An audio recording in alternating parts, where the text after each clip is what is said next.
Hi, y'all. Hello, everybody. I'm Zenaida Peterson.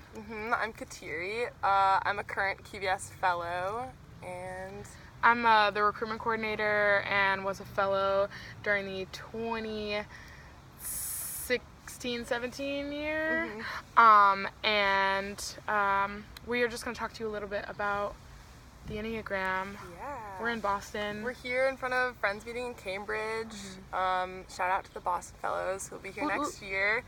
And we're both going to be at orientation with you, leading the Enneagram workshop. So this is your little introduction to that. Yep. Yeah. So, Kateri, can you tell us a little bit about the history? Yes. So for those of you who don't know, the Enneagram is, well, first of all, the name Enneagram comes from the Greek words ennea, which means 9, and gram, which means figure. And the Enneagram is like an ancient symbol, actually, that draws from a bunch of different traditions. The Enneagram as we know it today is like a personality, spirituality kind of system, and it was developed by a guy named Oscar Ichazo in the 60s. He was born in Bolivia and then spent time in Peru and Argentina. And he worked with people from a bunch of different wisdom traditions, including Judaism, mystic Christianity, Sufism, Taoism, Buddhism, and like ancient Greek philosophy. And in the 60s, he kind of put all of that together into this system that he called the Enneagram.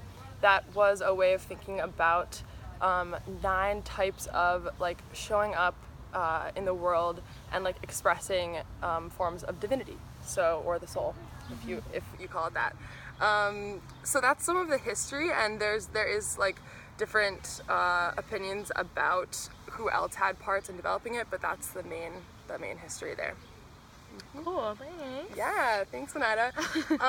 So, Zenaida, could you tell us a little bit about why the Enneagram is different than other like personality tests? Yeah, well, first of all, it's not a personality test. Trick question. Right. Yeah, so a lot of folks, when interacting with personality tests, are like, oh, these people are putting me in boxes, and that's understandable. This is, the Enneagram functions as sort of like a starting place. So an understanding, or a beginning to understand the deep part of like, who we are, that is like, sort of like hard to find, whatever. And in that place, starting there and getting an understanding of oneself, so that you can grow. It is based and like functions in a like through spirituality and like as a spiritual like way of thought, but isn't denominational, and is really like flexible. Some people don't think about it from like a spiritual place, but like I think pairs nicely with a lot of the aspects of like this program. That's great. Yeah, thanks. So how has the Enneagram been helpful for you? You just are finishing your QVS year. Like, how's it been helpful within your community? Yeah. Well, first I'll say that I was actually raised on the Enneagram. My family all did it, and I think I was like 10 when someone first like gave me an Enneagram book. It was like, find out your number. So the Enneagram has been like, in my personal life, the single most important tool of like transformation and growth and just awareness of who I am. And showing up to QVS and like realizing that orientation was going to have an Enneagram component was so exciting for me. And from the get-go, I think it really helped me and my housemates develop like a common language with which to talk about ourselves. Like, the Enneagram really is a tool that can be used like how you really want it to be. And I think like in my house we joke that it's basically just an excuse to like talk about ourselves and like our deepest like desires and pain, and like get to know each other better. So my house has like really taken it pretty far, and we talk about it all the time. Some of us have like changed what we think our numbers are throughout the year, but either way, like we've all used it to kind of grow in community together and be more aware of our own patterns and of each other's, and ultimately like figure out ways to work better together and just be compassionate to each other as the year has gone on. So there's a little section in our newsletter about it that maybe we'll send out also. Yeah, that'd be sweet. So that's that, and I'm wondering, like, y'all are probably wondering, like, what's my number right now, and like curious about that. And maybe you could share some tips about what to keep in mind when trying to figure out your number. Sure. It's a journey.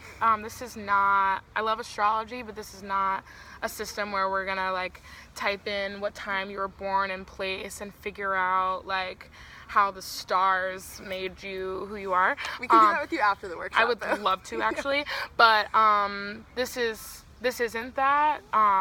This is something that you have to find for yourself. I think that, and something to keep in mind is that you might number yourself, depending on like what time, the time that you're at in your life, and also based on trauma. People, sometimes folks who have like experienced trauma will have to like assume a different way of living in order to like survive, and that might not be your true self, your true number. So just be patient through the process. When I first was looking at the Enneagram at the QVS Orientation 2 years ago, I thought I was 4 different numbers at first, and I had to do a lot of sitting with myself, and had to be patient in order to find that, and that's okay. You can like take your time and like let it be like, if you are looking to have that kind of transformation and that patience, like take your time figuring out your number. And yeah. Did you want to say the thing about the piece of each of us having pieces?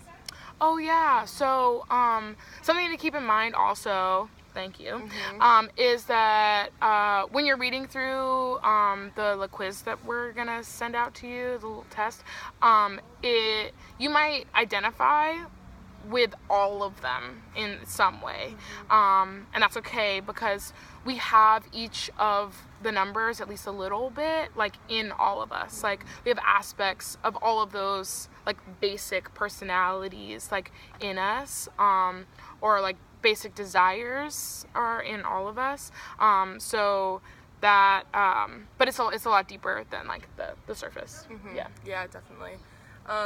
So that kind of leads us to like what to do preparing for orientation. So with this email, you're also gonna see a little mini test that comes from like the Enneagram Bible. You're all gonna get a copy of it at the orientation. It's the best. So we just copied the test directly from there. It's very simple, and there's also some simple descriptions of each type.